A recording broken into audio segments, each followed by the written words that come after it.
la actitud del cristiano hacia el pecado. Uno de los problemas que enfrentamos los cristianos, especialmente cuando salimos a predicar como su servidor, es saber qué puedo ayudar, qué puedo traer a la hermandad para que les beneficie. Y cuando uno escoge un tema sobre el pecado, así está, ¿verdad? Cuando uno escoge un tema sobre el pecado, seguramente que todos sabemos de qué estamos hablando. Y no hay con que yo no sé qué sea eso, porque de alguna manera todos, alguna que otra vez, hemos pecado, ¿verdad? Y creo yo que estamos muy relacionados con ello y tenemos nosotros plena certeza de lo que es. Pero también, queridos hermanos y amigos, no existe un tema, como puse ahí, que afecte más nuestra vida que hablar del pecado. Si hay algo que realmente afecta nuestra vida espiritual es esto. Antes de venirme quise un poco refrescar la lección y me puse a buscar el diccionario ahí en la internet cómo se define la palabra pecado. Y bueno, existen diferentes vertientes, ¿no?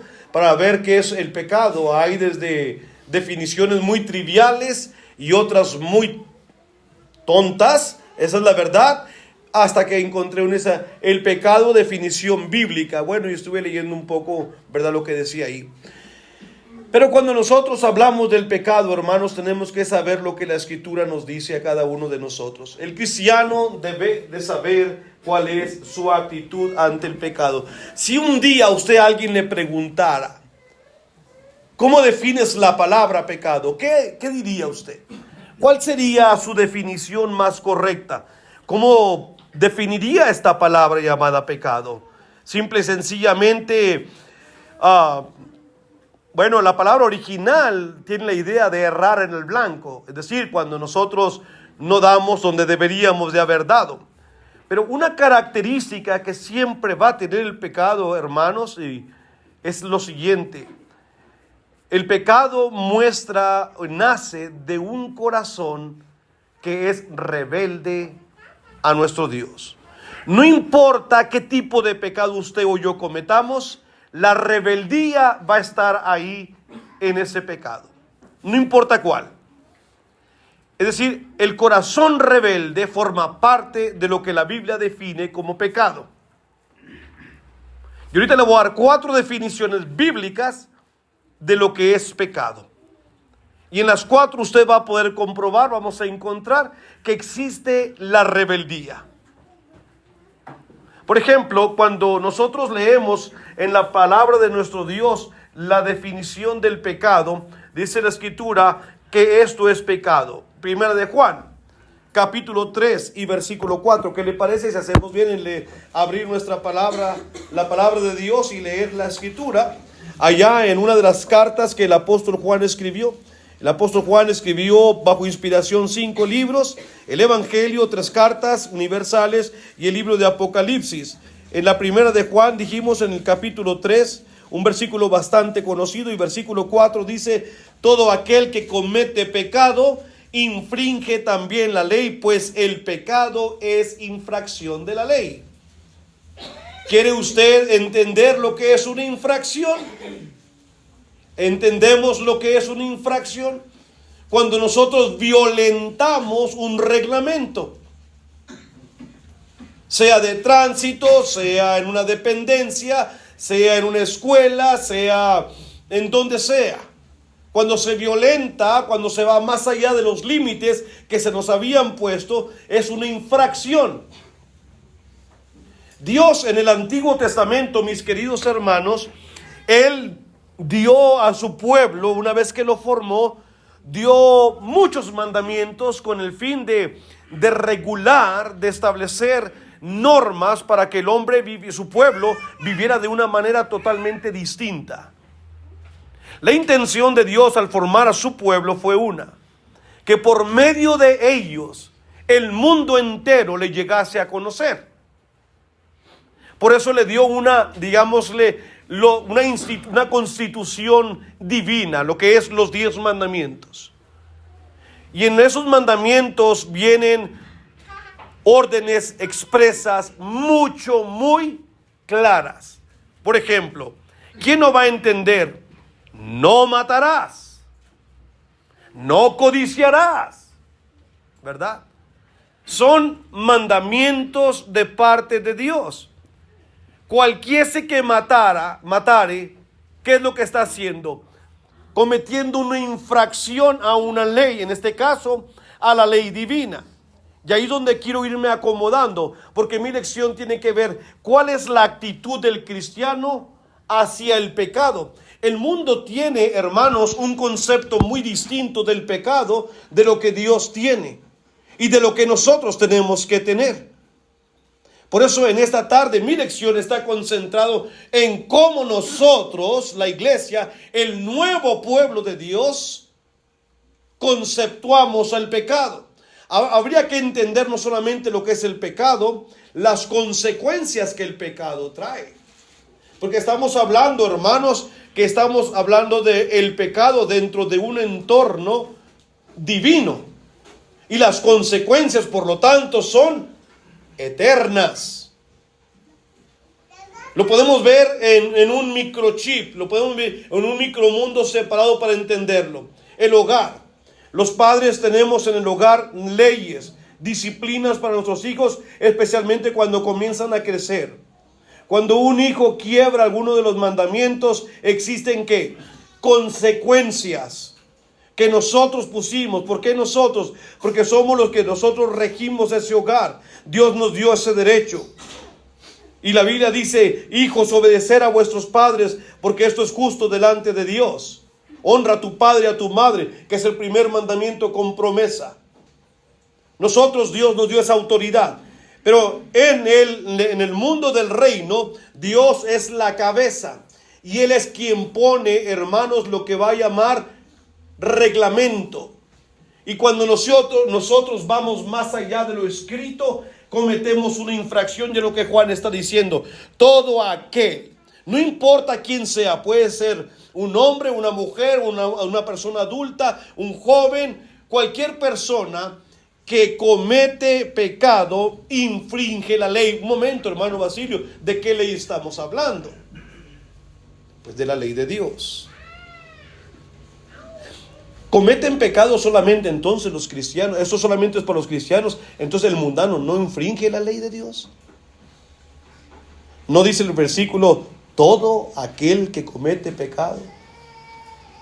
Dios dio estos órdenes no solamente para su iglesia, sino para todo el mundo.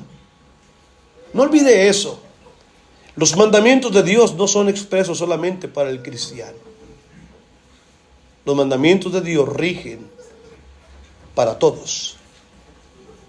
Porque de otra manera, entonces, el no cristiano está exento de pecar. Ellos nunca cometerían pecado porque no han entrado a una relación con Dios. Lo cual no tiene sentido. Pero nuestra actitud hacia el pecado tiene que ser, si ya sé que es una infracción a la ley de Dios, yo no quiero ser infraccionado, mucho menos por Dios. ¿Qué otra cosa la Biblia define como pecado? Según Primera de Juan, aquí donde estamos, pero ahora el capítulo 5 y el versículo 17, dice la palabra del Señor así. Primera de Juan 5, 17. Toda injusticia es pecado, pero hay pecado no de muerte. Ahora el apóstol Juan, bajo inspiración, nos dice que las injusticias que cometemos también es pecado. Esto es sacado de la Biblia. Esto no es la definición del hermano Basilio sobre lo que es pecado. Toda injusticia es pecado. Pero la injusticia va a medirse no por el reglamento suyo o el mío, sino por el que Dios ha puesto. Hay cosas que Dios llama justas y hay cosas que Dios llama injustas. Y a lo que Dios llama injusto, cuando se violenta y se peca en contra de Él, entonces ya eso automáticamente lo convierte en una obra pecaminosa. Todo esto, hermanos, me va a estar llevando a una situación muy clara de entender. Que si yo quiero ser un cristiano, usted quiere ser una cristiana, hermana, tenemos que alinearnos y aprender el reglamento de Dios. ¿No cree usted?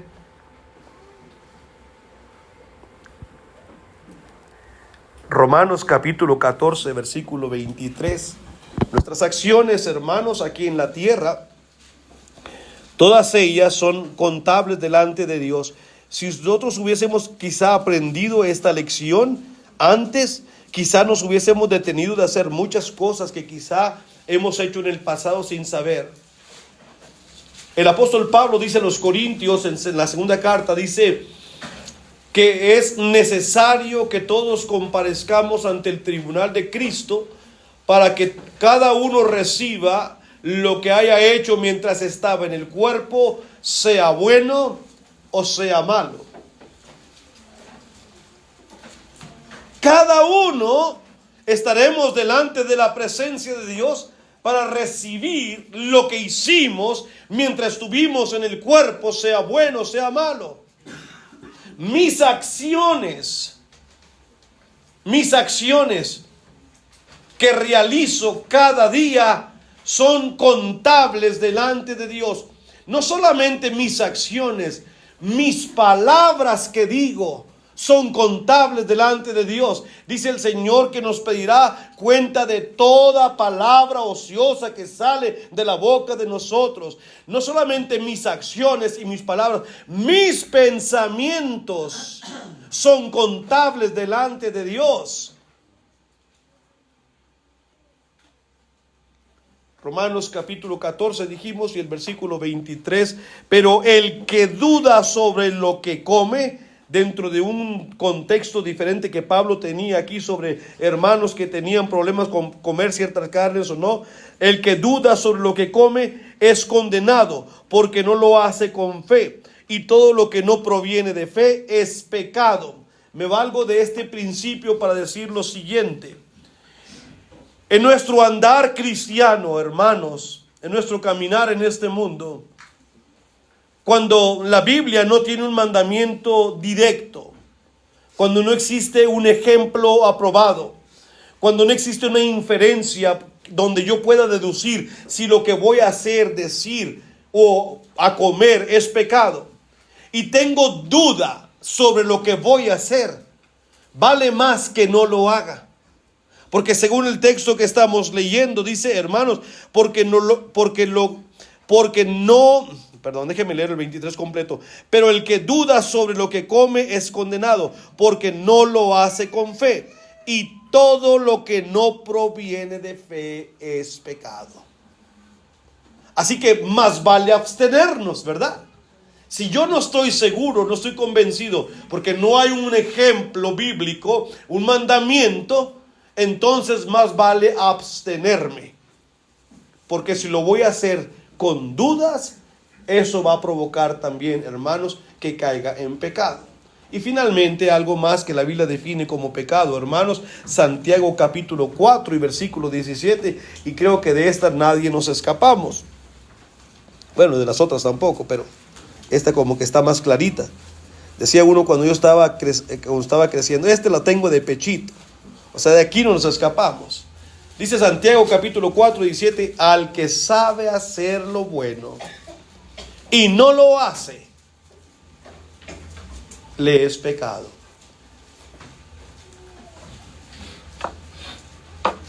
Las personas que estudian la Biblia le llaman a un pecado de omisión. Hay pecado de comisión, es decir, cuando nosotros hacemos algo en contra de, cuando cometemos una infracción, o como en este caso, un pecado de omisión. No necesito hacer nada y ya estoy pecando. ¿Cómo? A ver, hermano, ¿cómo está eso? Bueno, por ejemplo, ir por todo el mundo y predicar el evangelio a toda criatura.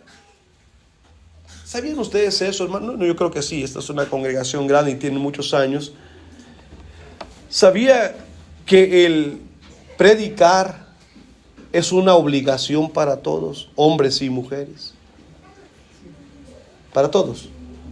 Claro que existe un lugar para donde la mujer predique, existe un momento donde ella puede predicar, pero más allá, no solamente se predica con palabras, se predica con nuestro ejemplo. Cuando hablo de eso siempre me recuerdo una anécdota de un hombre que fue militar toda su vida y ya tenía su edad, ya estaba retirado, pero siempre le gustaba seguir vistiendo como en el ejército lo enseñaron. Un hombre que tenía el pelo bien cortito, su bigote siempre bien arreglado, su ropa bien planchada, todo el tiempo fajado, sus zapatos bien lustrados, y cuando salía caminaba, aunque era grande edad, recto, derecho, y hablaba a la gente con mucha respeto, y le encantaba cuando alguien decía: disculpe, señor Delfino, usted fue militar. Para él era lo máximo que, aunque ya no vistiera un uniforme, la gente lo identificara con lo que era su pasión, ser militar. Ahí le va, ya se me está enchinando mi piel. ¿No nos daría el mismo gusto a nosotros que solamente al salir la gente diga: esa persona es un cristiano?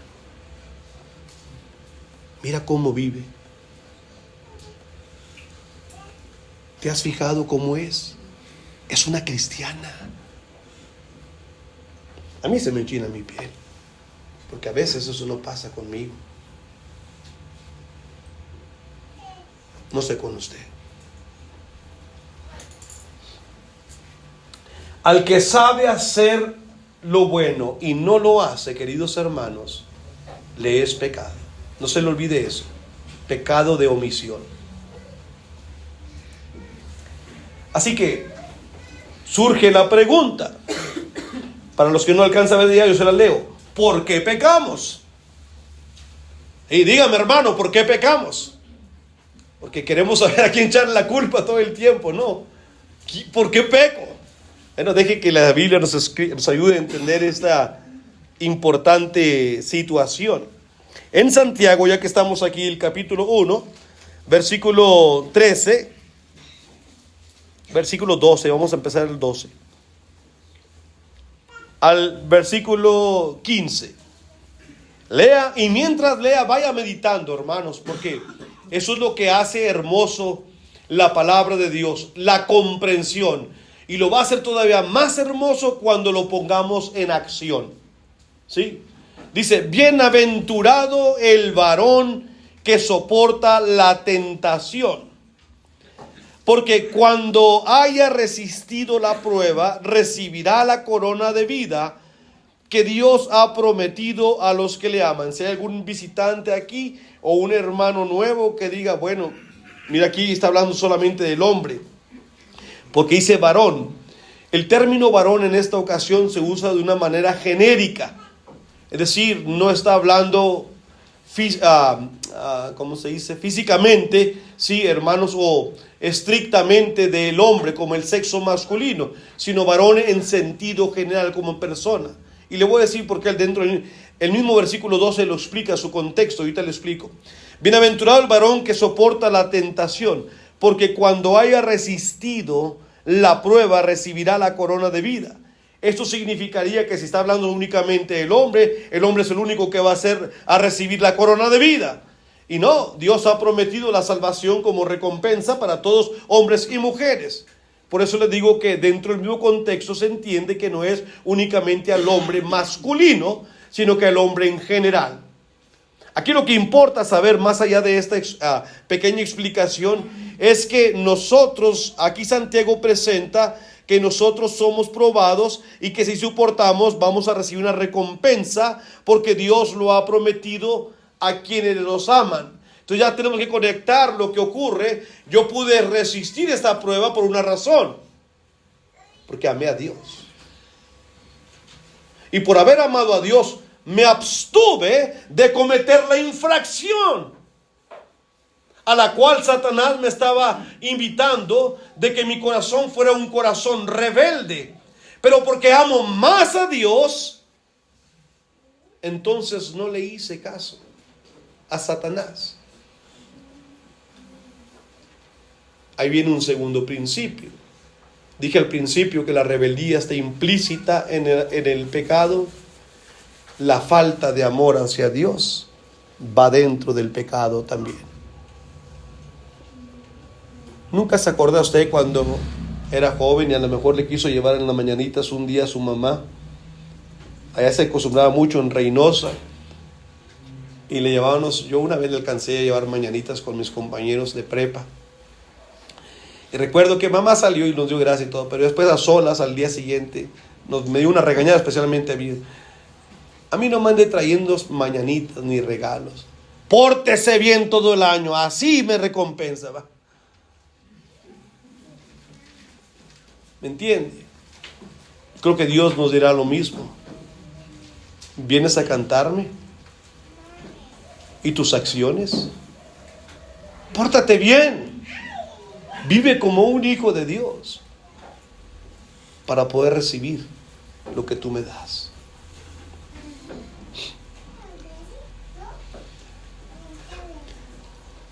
Hay recompensa, sí, hay que amar a Dios más que el pecado, que lo que la tentación nos ofrece. Verso 13, todavía no estamos contestando por qué pecamos. Cuando alguno es tentado, de eso hablé un poco ayer allá en Palenque, cuando alguno es tentado, no diga que es tentado de parte de Dios. Punto número 1. La tentación viene, Santiago no dice, si un día llega a ser tentado, no, él dice, cuando alguno es tentado, la tentación va a llegar, quieras o no. Pero escuche lo siguiente, hermano, hermana, jóvenes. Ser tentado no es pecado. ¿Sabía eso? Ser tentado no es pecado. Cristo mismo fue tentado. Y la Biblia dice que Él no pecó. Pero tampoco hay que arrimarnos a la tentación voluntariamente. Cuando llega una tentación, nunca digamos que viene de parte de Dios. ¿Por qué? Dice Santiago, cuando alguno es tentado, no diga que es tentado de parte de Dios, porque Dios no puede ser tentado por el mal, ni Él tienta a nadie. Entonces, ¿quién nos tienta? El tentador, el provocador. Permítame 2 minutos en recordarle la historia de la entrada del pecado al mundo. Habiendo puesto a Adán en el huerto del Edén y a Eva también, habiéndoles dado mandamiento, habiendo llenado todo un huerto con deliciosos árboles frutales y comida y todo, donde no había pecado, había una relación perfecta, la voz de Jehová se paseaba durante el día, había una cercanía así, hermanos, entre Dios y el hombre. Pues apareció el enemigo. Pero Dios dejó una constitución divina. Le dio un solo mandamiento a Adán y Eva. Come de lo que tú quieras. Solo que hay en medio del huerto un árbol, que es el árbol del bien y del mal. De ese árbol no comas. Pero el enemigo viene, muy mentiroso por cierto, ¿verdad? Muy sagaz, muy sutil, con que Dios te ha dicho que no comas del huerto, de todo árbol que hay en el huerto. Bueno, ya había alterado lo que Dios dijo, que siempre va a alterarlo, era así. Una manera de meter cizaña, de causar duda en la persona. Y bueno, el problema es que Eva se quedó a platicar con él. Hermanas y hermanos, no platiquemos con Satanás. Él es mucho más sagaz que nosotros. Y si nos paramos a platicar con él, muchas veces termina convenciéndonos de sus propuestas. Cuidado. Ya saben el resto de la historia. Entonces, vamos a ver por qué pecamos. Dejemos que Santiago ya aclaró, eso no viene de Dios, él es un tentador. Verso 14, sino que cada uno... Ahí viene la individualización de lo que Santiago quería decir, sino que cada uno es tentado cuando de su propia concupiscencia es atraído y seducido. A ver, Señor, pero tú me limpiaste cuando yo vine a ti. Tú me perdonaste mis pecados, yo volví a nacer. Tú me dijiste que soy una nueva persona. ¿De qué concupiscencia me está hablando Santiago? Bueno, cuando uno viene al Señor, queridos hermanos y hermanas, uno baja las aguas del bautismo, si viene uno arrepentido de todo corazón, es bautizado para el perdón de los pecados y sale una nueva criatura. Pero después es mi responsabilidad y es su responsabilidad mantener esa relación con nuestro Dios pura. Pero si nosotros no hacemos caso a nuestro Dios y nos llenamos, hermanos, de pecado de alguna otra manera, nuestra mente, nuestro corazón vuelve a enlodarse, vuelve a ensuciarse. De hecho, Pedro lo presenta con un proverbio muy feo, que se oye muy feo para muchos cristianos que se vuelven a enredar muy fuerte con el pecado. Dice Pedro en segunda de Pedro, creo que es 2:22, les ha acontecido lo del verdadero proverbio: el perro vuelve a su vómito y la puerca lavada a revolcarse en el cieno. Qué sucio eso, ¿no? Pero es lo que ocurre. Entonces, una mente con concupiscencia es una mente lasciviosa, donde no hemos hecho nuestros deberes, nuestra tarea. ¿Cuál tarea, hermanos? Vaya conmigo, Colosenses capítulo 3. Ahorita regresamos a Santiago. Colosenses capítulo 3, por ejemplo, dice el apóstol Pablo, versículo 1 en adelante: si pues habéis resucitado con Cristo, ¿qué tienes que hacer? Buscad las cosas de arriba, donde está Cristo sentado a la diestra de Dios. ¿De quién es esa responsabilidad de andar buscando las cosas de arriba?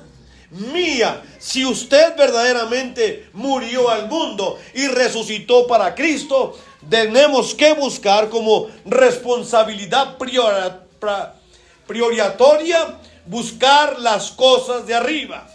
Y esto que estamos haciendo esta tarde se debe a las cosas de arriba. Yo no aquí vine a prepararle mi testimonio, ni vine a hablarle de las Chivas, que es mi equipo de fútbol. Ajá, así todos voltearon así. Ni nada de eso, queridos hermanos. Cada quien tenemos nuestros propios defectos, ¿no? Entonces, no vengo a hablarles, vine a hablarles del Evangelio de Cristo.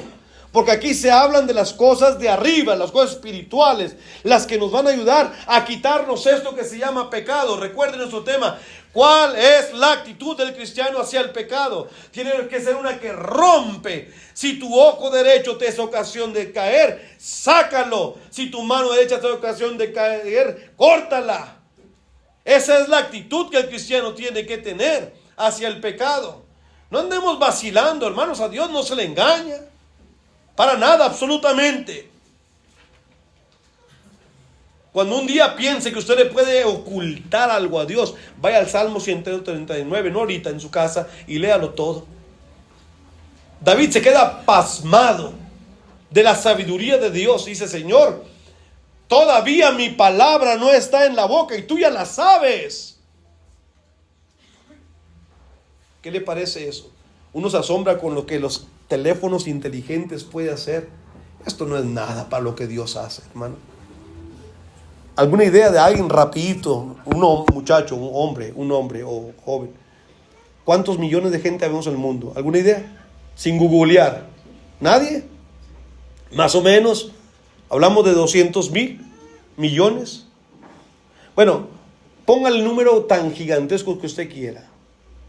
¿Qué le parece que hay un ser que sabe lo que en este momento todos estamos haciendo y pensando? El hombre no inventa una computadora así. Ese es Dios. A Él no se le puede engañar. Buscad las cosas de arriba. Poned la mira en las cosas de arriba, no en las de la tierra, porque habéis muerto. Dice Pablo, la razón que usted tiene que poner su vista allá, la razón que usted tiene que buscar las cosas de arriba, porque moriste al pecado y vuestra vida está escondida en Cristo, en Dios. Ahora, verso 5, algo más que tengo que hacer: haced morir pues lo terrenal en vosotros. ¿A quién le corresponde eso? ¿A Dios o a mí? Mucha gente dice: no, si Dios me va a salvar, que me limpie, Él me tiene que limpiar. Lee la Biblia, hermano. Dios dice que usted tiene que hacerlo morir, lo terrenal que hay en usted. ¿Y qué es eso, hermano, lo terrenal? Déjeme leerle poquito, ahí le va. Verso 5. Fornicación, impureza, pasiones desordenadas, malos deseos, avaricia, que es idolatría, cosas por las cuales la ira de Dios viene sobre los hijos de desobediencia. Y la lista es interminable, hermanos. Esto es más una probadita. A mí me corresponde como cristiano ya no juntarme ni meter esta basura a mi mente, porque seguiré teniendo una mente lasciviosa. Eso se llama concupiscencia. Y Santiago me está adiestrando que yo voy a pecar cuando de mi propia concupiscencia sea atraído y seducido. Entre más de estas basuras estén en mi mente y yo no las haya sacado, más rápido caeré. Seré cada vez puesto más en atracción para pecar, porque todavía tengo esa basura ahí. ¿Qué hizo Jesús cuando fue al templo? Lo primero que hizo, pues no podía entrar a adorar, porque lo que estaba ahí ya no era casa de oración. Y él se los dijo: esto fue construido para ser una casa de oración. Esta era la casa de mi Padre, pero ustedes la han convertido ¿en qué? En una cueva de ladrones. Dice Pablo que nuestro cuerpo es ¿qué? El templo del Espíritu Santo. Pero metiéndole toda esta basura, ¿usted cree que el Espíritu Santo va a morar aquí? No.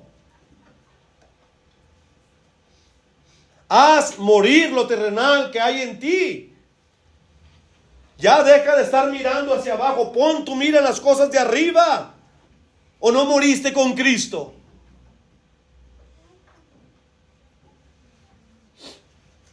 Regresa a Santiago, por favor, capítulo 1.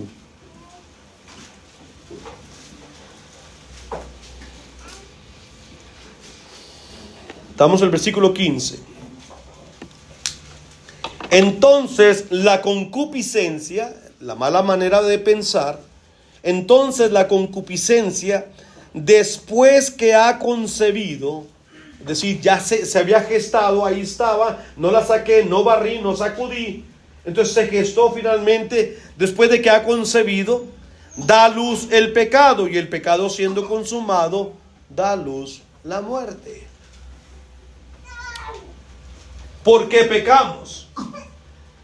Bueno, Santiago dice, es un problema individual. Es un problema individual. Y cada uno es responsable de tener que responderle a eso, a Dios. Hay una ley que Dios ha puesto para mi vida. Yo quise entrar a una relación con Dios. A mí nadie me vino a traer para que yo me bautizara. Yo solito quise ser bautizado para mi perdón de mis pecados. Yo quise venir a su reino. Ahora yo tengo que conocer esa ley para vivir conforme a ella. No quiero seguir continuamente, estar cometiendo infracción, vivir en injusticias. Hermanos, no hacer lo que Dios me dice, o hacerlo con duda, o dejar de hacer lo que tengo que hacer. Porque todo ello implica pecado.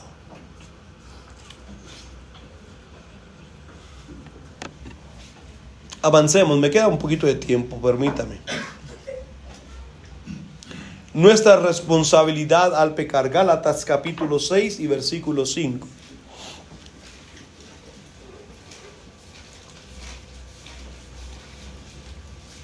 Más que nada uso este versículo, hermanos, para una vez más hablar de la individualidad del pecado. Cuando Dios le preguntó a Adán: Adán, ¿comiste del fruto del árbol que te dije que no comieras? Era una buena oportunidad, hermanos, para que Adán humildemente dijera: sí, Señor, perdóneme, no hice caso, comí. Pero en vez de decir eso, ¿qué dijo? La mujer que me diste. Es decir, se excusó en alguien más. ¿Sabe, hermanos, que a veces nos provoca risa leer eso? ¿Sabe por qué? Porque muchas veces somos igual que él. Y no nos... Bueno, sí nos debe de dar pena, pero hay que aceptar la realidad. No nos gusta aceptar que nos equivocamos. Siempre buscamos una excusa. Mire, hermano, en verdad hice esto, pero usted no sabe en qué situación me encontraba. No es cierto, a lo mejor no sé, hijo, lo que tú te encontrabas.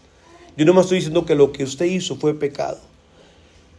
Y quiere volver a justificar.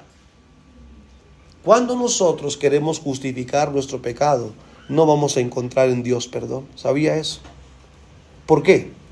Porque la autojustificación no me deja arrepentirme. ¿Y por qué no me deja arrepentirme? Porque no estoy aceptando que pequé. No estoy aceptando que me equivoqué. He perdido el piso, no soy realista. Y no quiero dar mi brazo a torcer. Que cómo van a decir, soy el predicador, ¿cómo que me equivoqué? Los predicadores no nos equivocamos. ¿Cómo que no? Y mucho. Y no nomás cuando predicamos, en nuestra vida a veces metemos también la pata. Los ancianos de la iglesia, los maestros de clase, las maestras de clase, los diáconos, todos nos equivocamos. Los apóstoles se equivocaron, negaron a Dios. Dígame un solo personaje después de Cristo que no haya pecado. Ahí no le dijo Cristo a aquellos que querían apedrear a las mujeres, bueno, el que primero quiera darle una pedrada, pues, y que no haya pecado, ándele. Acusados por su conciencia uno a uno, dejaron la piedra y se fueron. ¿Quién no nos hemos equivocado? No digo esto para, bueno, vamos a tolerar el pecado y vamos a darle, como decimos vulgarmente, ¿verdad? No popularmente, me dice Cirilo.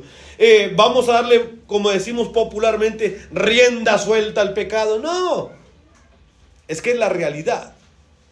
Dice Pablo a los Gálatas capítulo 6, verso 15, porque cada uno llevará su propia carga. Pero Pablo no está diciendo otra cosa más que lo mismo que Jesús le enseñó. ¿Se acuerda de Mateo 11, 28? Casi un texto que siempre usamos para la invitación. Venid a mí, ¿quiénes? Pues los que estéis trabajados y cargados. ¿Pues cargados de qué? Pues del pecado, cuando ya no puedo, ya ando hasta jorobadito, ya no puedo, Señor. Necesito ayuda con esta carga, es demasiada. Bueno, ven acá, ven a mí. Yo te ofrezco descanso. Pero necesitas venir. No, yo no voy allá. Tú ven acá. Acércate. Acércate. Cada uno llevará su propia carga. Nuestra responsabilidad, queridos hermanos y hermanas, hay que entender que el pecado no se hereda. Voy a ir un poquito más rápido porque ya va a acabarse el tiempo, pero en Ezequiel capítulo 18 versículo 20, quizás ustedes lo recuerden de memoria: el padre no llevará el pecado del hijo, ni el hijo llevará el pecado del padre, ¿verdad? La responsabilidad mía delante de nuestro Dios, hermanos, es entender que yo peco porque no fui lo suficientemente fuerte, porque tenía un corazón rebelde a los mandamientos de Dios, porque todavía no he aprendido a amar a Dios como digo que es en primer lugar. Hay cosas que todavía tengo más arriba que Dios. Llámese familia, trabajo, dinero, deporte, entretenimiento, lo que usted quiera. Y por eso peco.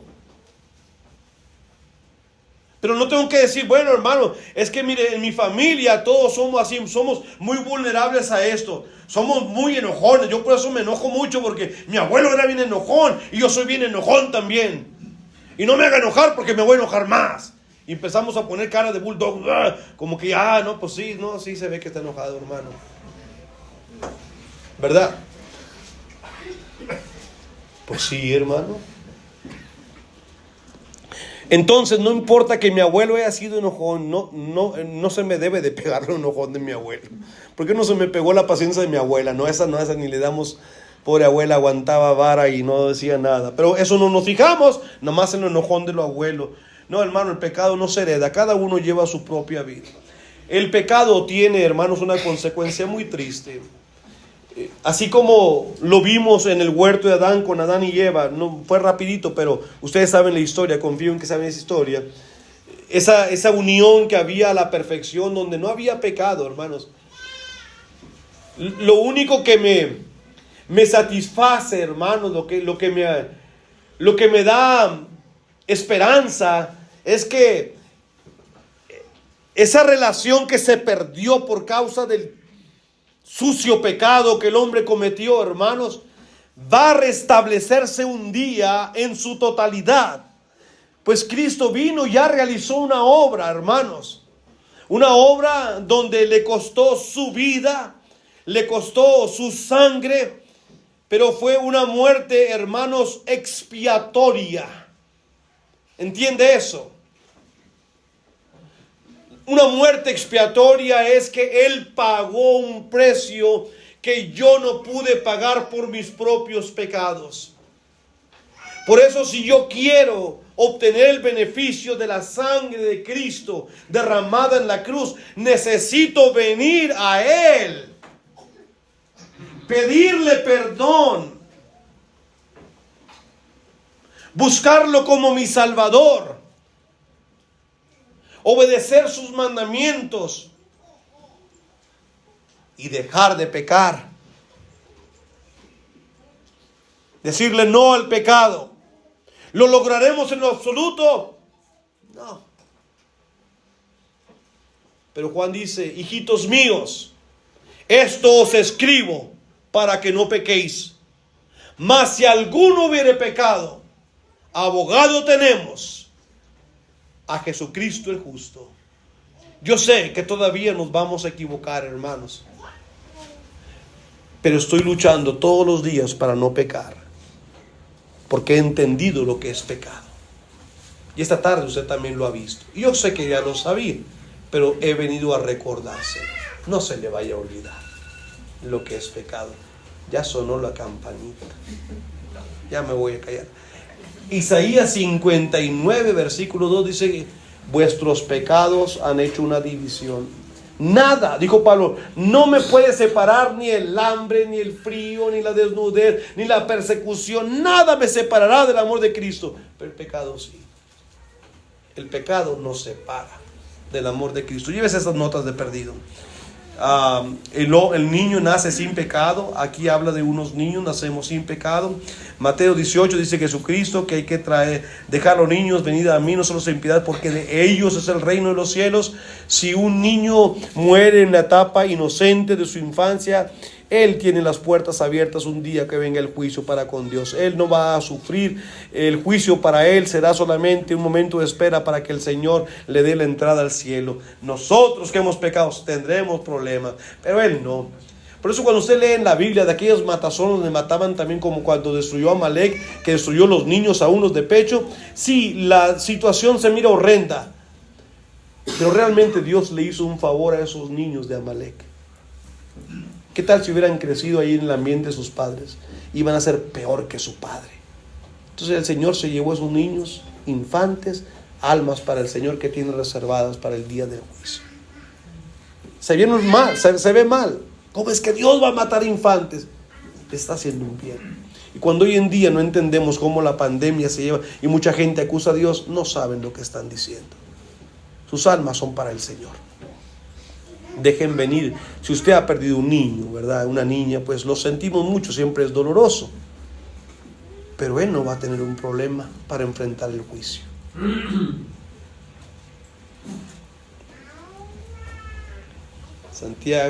Salmo 51:5 habla de la concepción. Ahí me hubiera gustado explicar, pero no. Hermanos, muchas gracias por su atención.